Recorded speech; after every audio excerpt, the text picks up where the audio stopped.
Olá, eu sou Gargamel DK e esse é mais um Desconstruindo Solos.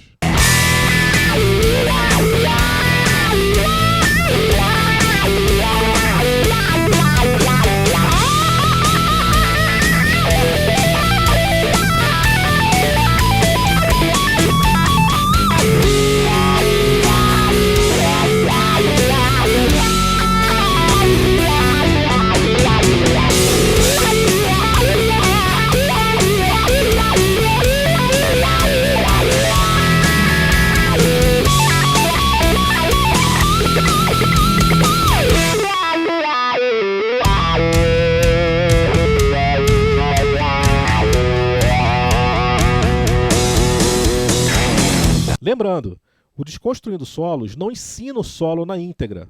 A ideia não é essa. A ideia é mostrar o processo de composição e as ferramentas utilizadas por esses grandes guitarristas. Nesse episódio, vamos analisar o solo de Enter Sandman, do Metallica, que faz parte do Black Album, um álbum realmente divisor de águas na carreira do Metallica. Enter Sandman, na verdade, é uma das músicas que mais representa essa mudança. Ela tem uma força muito grande, ela fez essa transição, ajudou a fazer essa transição do Metallica para aquela fase anterior, as músicas muito longas, muito mais elaboradas, né? Porém, o Black Album veio com essa nova cara, né? O que na verdade perpetuou por muitos anos como o Metallica seguiu a linha que ele seguiu. Alguns anos depois, eles voltaram a fazer alguns discos que têm um pouquinho mais a cara daqueles discos do começo. Essa música, ela surgiu de um riff, né, criado por Kirk Hammett, o compositor desse solo. O riff, né, muito conhecido por todos nós, ele não tinha uma conclusão. Então, ele fica assim, o Kirk Hammett fez da seguinte forma.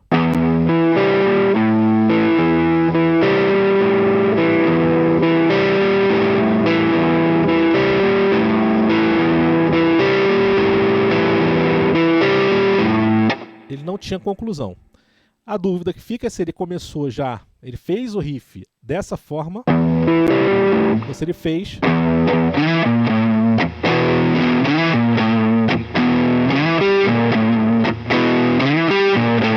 né? Mas isso aí, na verdade, a gente não tem como descobrir.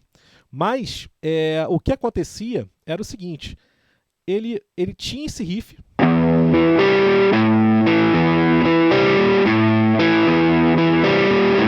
e aí, só que não concluía, nada acontecia, não ia para lugar nenhum. Aí o Lazuric, né, o cara que é o produtor ali, né, junto com James Hetfield, ele falou, cara, tem que concluir isso aí. É ótimo esse riff, mas tá meio engraçado. E aí, enfim, chegaram à conclusão e aí a gente tem a música como o desfecho que a gente conhece. Uma outra curiosidade é que anos depois o Kirk Hammett falou que esse riff ele teve como inspiração a banda Soundgarden, uma banda grunge, que tinham vários riffs interessantes, né? Coisa bem parecido, alguns riffs parecido com Black Sabbath, né? Então fica aí a curiosidade. Kirk Hammett, ele é um dos fundadores da banda Exodus. E em 1983 ele foi convidado a entrar no Metallica no lugar do Dave Mustaine. Kirk Hammett era muito fã de Jimi Hendrix, UFO e Led Zeppelin. E sonhava chegar lá, né? Sonhava no estrelato, subir nos palcos, fazer grandes shows. E para isso, desde cedo, ele começou a fazer aulas com ninguém mais, ninguém menos que Joe Satriani. Essa é uma história famosa e bem conhecida, né, do Kirk Hammett fazer aulas com o Satriani. O que muitos não sabem é que o Kirk Hammett fez aula com o Satriani em duas fases. Porque depois que ele entrou para o Metallica, ele voltou a fazer aula com o Satriani. Ele precisava, na verdade, melhorar a coordenação motora dele. Ele tinha realmente uma deficiência, né, da mão direita com a mão esquerda. Você casar, né, esse processo, sincar melhor. A primeira guitarra de Kirk Hammett foi uma Fender Stratocaster, como não poderia deixar de ser. Era fã de Jimi Hendrix. E adorava também montar e desmontar a guitarra. Futucar na guitarra era uma coisa que ele gostava bastante. Eu acho que muitos guitarristas, né? Todos nós. Mas um tempo depois ele se achou realmente, ele comprou uma Flying V, uma Gibson Flying V, e ele se identificou mais com a sonoridade, né? Comprou um Marshall, e aí foi quando ele começou a fazer a definir o seu timbre. Kirk Hammett adora usar uns padrões, né? Padrões são aquelas frases, são aqueles exercícios que a gente faz para treinar a escala. Por exemplo, a escala pentatônica.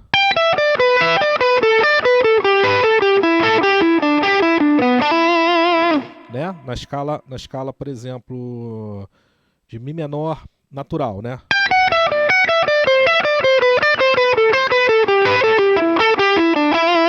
Um exemplo. Né? Então são esses padrõezinhos. Ele gosta de usar bastante. Não só ele, como os guitarristas do Iron Maiden também usam bastante. Outra coisa que ele gosta de utilizar são os arpejos em duas cordas. Né? Então, por exemplo, Ré maior, Mi menor. Então ele gosta de usar essas tríadezinhas, esses arpejozinhos. Né? E basicamente essas duas coisas são aquelas ferramentas que ele praticamente tem. Não vou falar em todos os solos porque seria um grande exagero da minha parte, mas tem com bastante frequência nos solos. Então no início da música ele faz o mesmo riff que tem no solo, né? Aquele riff principal. Eu queria falar um pouquinho do início da música, que tem uma observação que é bem interessante. Eu sou da época que a gente tirava a música de ouvido, você não tinha YouTube, você mal tinha internet, né? Então, assim, uma coisa que é interessante você perceber é que esse riff, ele no início, você escuta uma corda solta.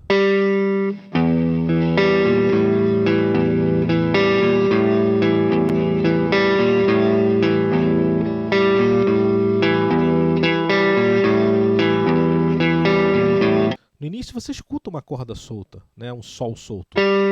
Então esse riff ele começa aqui. Eu vejo muita gente fazendo aqui.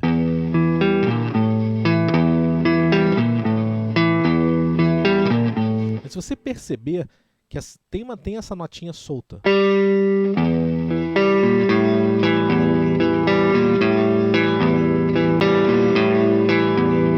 Certo? É só uma curiosidade. E vale a pena você lá no início da música entender um pouquinho e escutar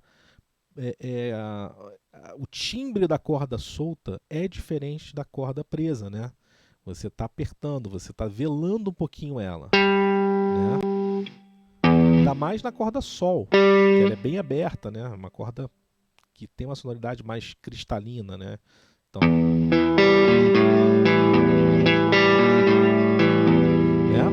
e depois ele faz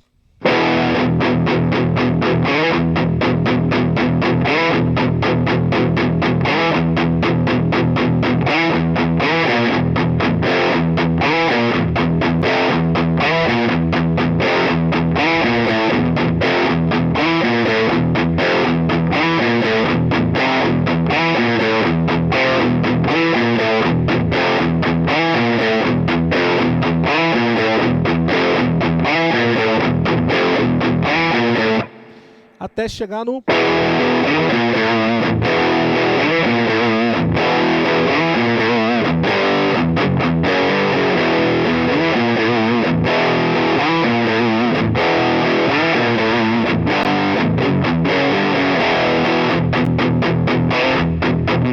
Então esse riff é o riff que fica... Basicamente o solo varia nesse riff em Mi com o riff em Fá sustenido, né? Que é esse riff aqui, ó.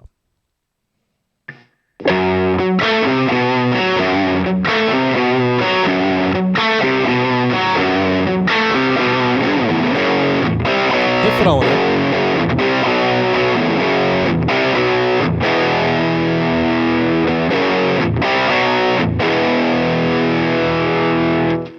Então, assim, uma observação interessante desse riff em Mi é que ele utiliza uma nota, ele faz as notas, né?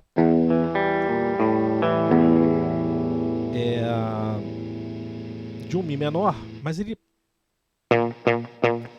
dá aqui um si bemol e um lá solto.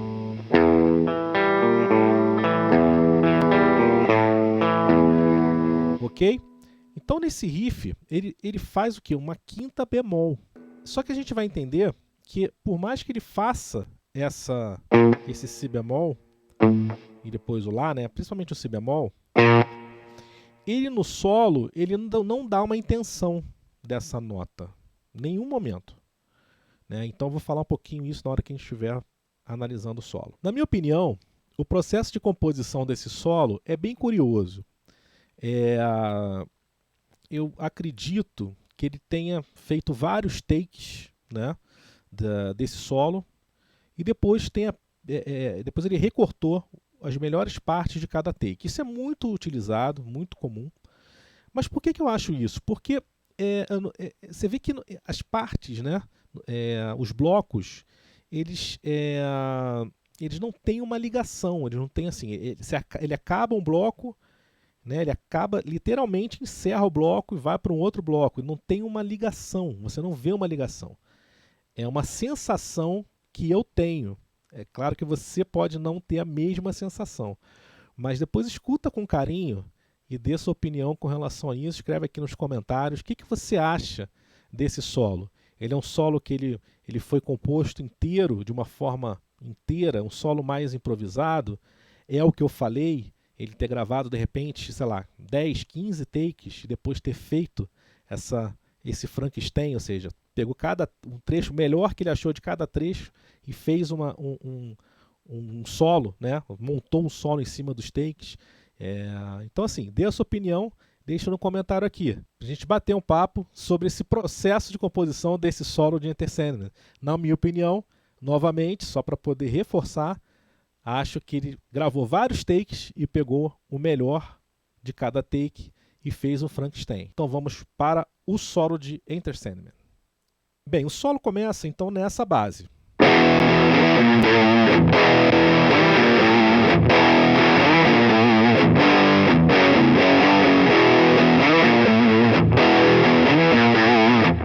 Certo? E ele começa já na pentatônica de Mi menor.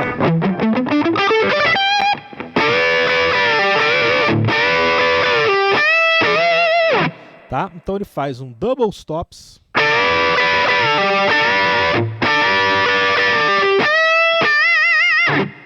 Certo? Esse double stops ele tem que estar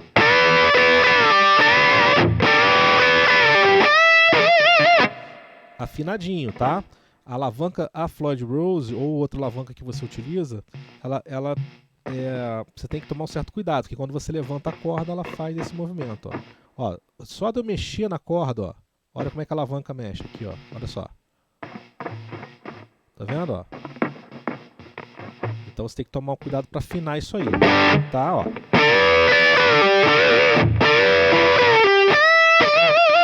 Certo? Depois ele utiliza então, só para recapitular, pentatônica, certo? Depois ele dá um bend aqui, certo? Aí ele entra num intervalo de oitava. O intervalo é muito interessante. Você utilizar ele no teu solo, não só de oitava, né? Por exemplo, alguns intervalos de quinta.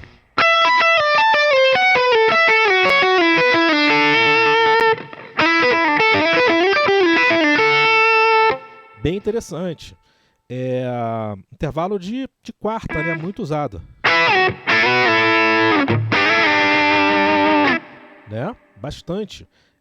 Na pentatônica, por exemplo, no tom de Mi, né? Então é interessante você utilizar esses intervalos. Ele utiliza o intervalo de oitava aqui. E aí ele faz uma frase que ele faz aqui, ó.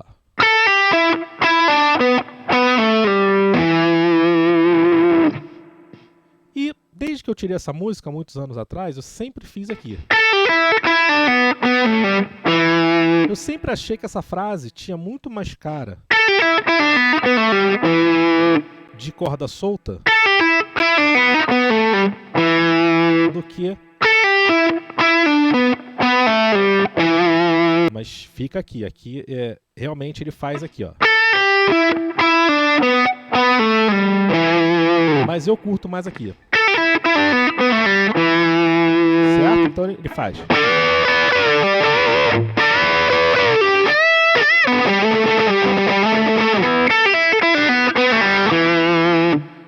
Né? Até para quem é um fã de Jimi Hendrix, né?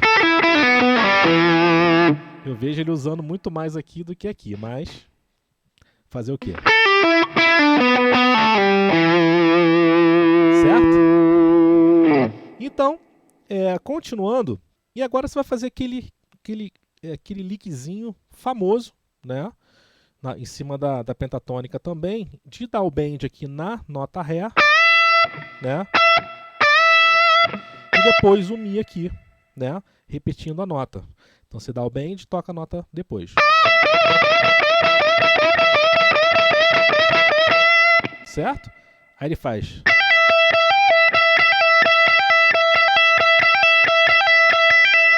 Tá? Ele faz 6 vezes isso. Dentro da pentatônica ainda. Aí ele usa aqui agora o arpejo de Ré maior. Né? Ele faz. Depois ele faz Mi menor. E depois ele faz as seguintes notas, olha só, que interessante. Ele faz Dó sustenido, Lá e Mi.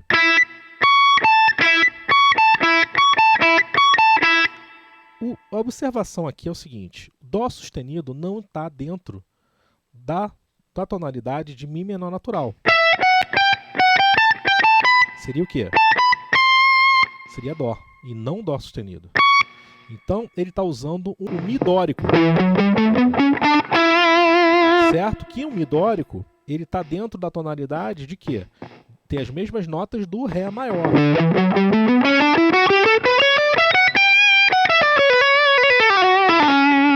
Certo? Então, ele fez aqui, ó, dentro do campo harmônico de Mi menor natural.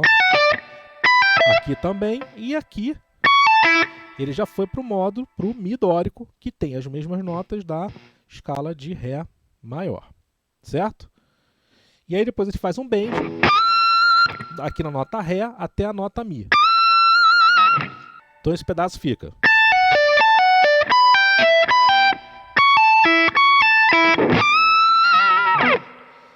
Então notem que nessa parte ele utilizou o Mi dórico, que tem as mesmas notas do Ré maior, né? Da escala de Ré maior, e ele faz isso com uma certa frequência, né? Mas ele não utilizou ainda aquela notinha que eu falei que é tão dissonante, né? No riff, que é o Si bemol. Então vamos para a próxima parte. Nessa parte, o riff ele vai para Fá sustenido. Ele utiliza aqui, basicamente, o riff, que ele faz agora um double stops aqui, ó. E aí, depois disso, ele faz basicamente, ele caminha na pentatônica de Si menor, usando só essa nota aqui de passagem.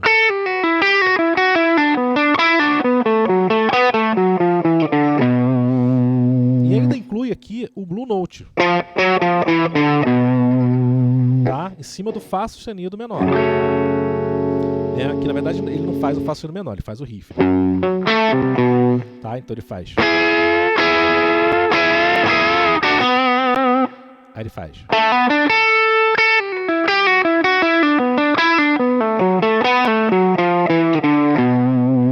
Certo?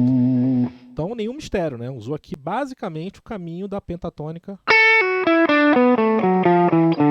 com direito a Blue Note. Certo? E aí é interessante, né? Porque ele está aqui em cima do esse riff que ele faz em Mi menor. Depois ele faz em Fá sustenido menor, né? E aí é quando ele faz isso.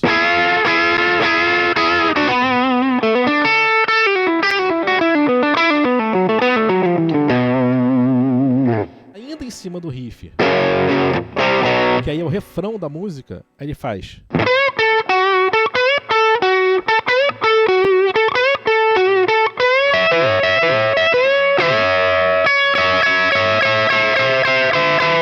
Então ele tá aqui, ó.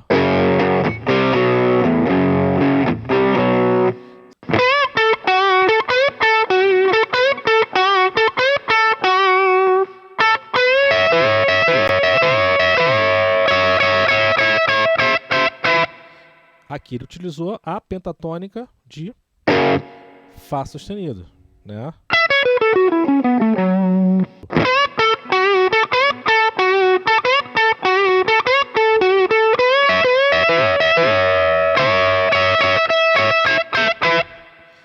E depois ele faz. Então na hora que ele faz essa ligadorazinha aqui, né? Ele tá finalizando o refrão, né? Na hora que ele toca o Mi, ele faz esse. E aí, para fechar, ele faz. Tá? É que ele toca, ó. De novo, eu vou fazer do jeito que eu sempre fiz. Depois eu mostro do jeito que ele faz. Tá? Ele toca o Lá, o Sol, o Fá sustenido e o Mi solto. Essa palheta uma vez só.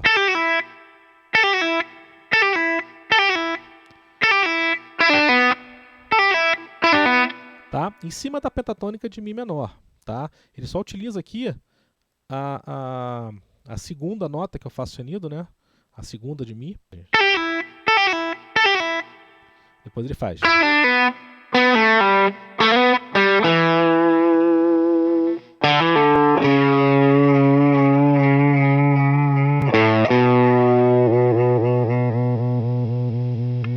Tá? Mais uma vez.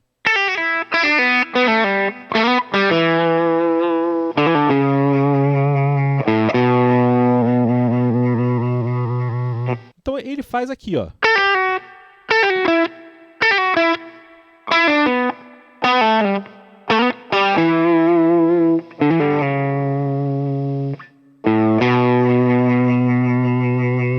Tá?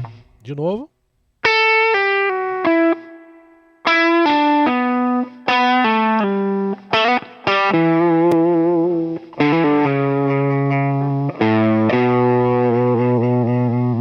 E eu prefiro fazer.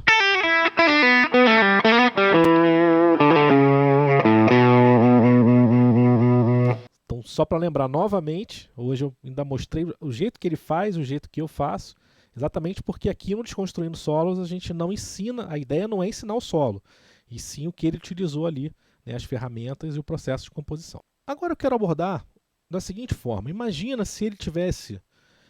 A gente viu que no solo, ele, principalmente na parte que tem o riff em Mi, ele utilizou o Mi dórico. Ele quis botar a sexta maior, né, no lugar da sexta menor, que é do menor natural.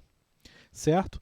Então, assim, agora vamos pensar um pouquinho, vamos pensar se ele tivesse colocado, desse uma ênfase naquele Si bemol. Né? Vamos imaginar que ele tenha pensado em criar aquela tensão na hora do solo. Porque o solo, de certa forma, ele não tem um momento não é dissonância, de tensão, né? Aquela nota que dá aquela, exceto essa sexta maior, mas que não chega a dar essa alteração da gente escutar realmente que está fazendo, está no clima do riff, né? Que o riff ele tem esse mal-estar, né? Que não fica no Si bemol, né? Ele resolve aqui no Lá, né? Mas se ele ficasse no Mi, no Si bemol,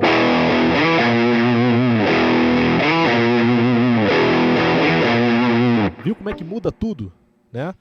Imagina esse riff assim.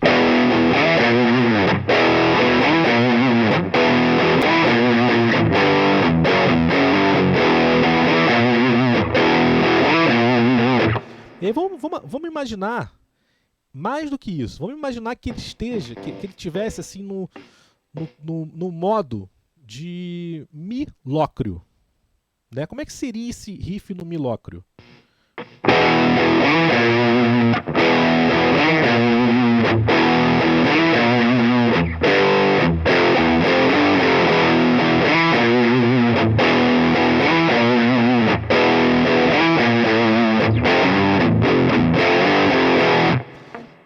Vamos então aqui imaginar, vamos fazer um seguinte exercício. Vamos imaginar que esse riff ele tivesse em Mi lócreo, né? Lembrando o Mi lócreo, né? Ele tem Mi, Fá, Sol, Lá, Si bemol, Dó, Ré e Mi, né? Então, por exemplo, eu não poderia usar o Fá sustenido que tem no...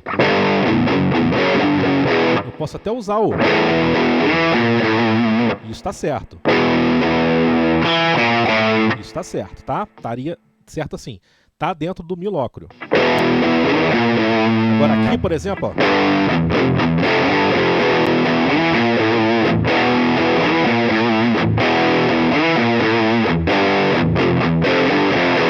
Né? Porque a segunda do Mi lócreo, ela é menor. Então é o Fá e não o Fá sustenido. Agora, ok, a gente viu esse riff como se ele fosse respeitar o modo Mi lócreo.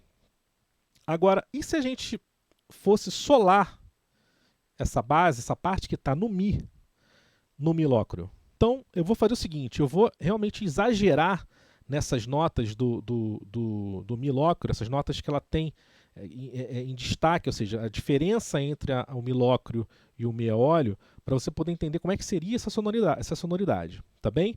Então vou fazer um pouquinho mais lento, tentar fazer mais focado nessas notas, tá ok? Vamos lá então.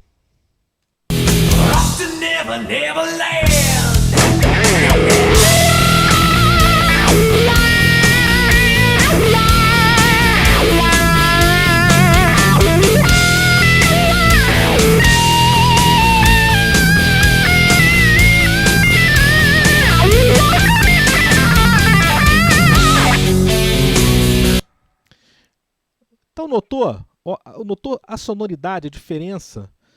Ela ficou muito mais focada nesse clima do riff. Então eu peguei o clima desse riff, né, que ele está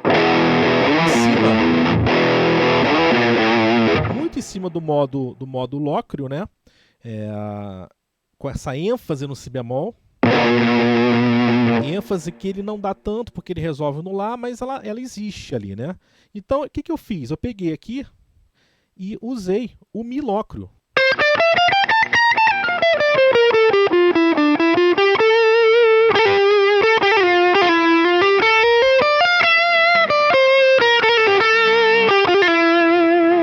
Certo? Que tem exatamente o quê? A quinta bemol, que é o Si bemol, e tem o Fá, que é a segunda menor, certo?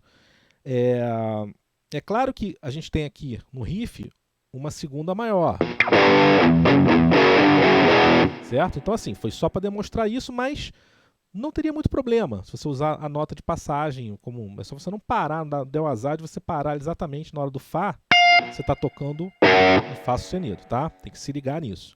Mas dá para utilizar tranquilamente. Dá até para você misturar, né, o modo eólio com o modo lócreo também. Você dá uma ênfase, eventualmente, ali no Si bemol. Dá uma ênfase maior no Si bemol do que no próprio Fá. Vale lembrar que o Mi lócreo, né, tem as mesmas notas do Fá maior, né? Então você pode aqui ter como referência a escala de Fá maior, as notas da escala de Fá maior, tá? É legal só você ter isso em mente, que quando você fala em Mi lócreo, é porque o riff está rolando ali em Mi o tempo todo, né? Esse riff está rolando em Mi o tempo todo. Então ele não está em Fá, né? Ele está em Mi lócreo. Só que para facilitar, muita gente complica muito isso, mas na verdade a gente está aqui para descomplicar. Nada mais é que você usar as notas da escala de Fá maior. E aí você vai estar no Mi lócreo. Então é isso, guitarrista. Eu vou ficando por aqui. Espero mais uma vez ter ajudado você a entender um pouquinho desse universo, que é a composição e a improvisação de solos, com esses grandes mestres da guitarra. Até a próxima e tchau, tchau!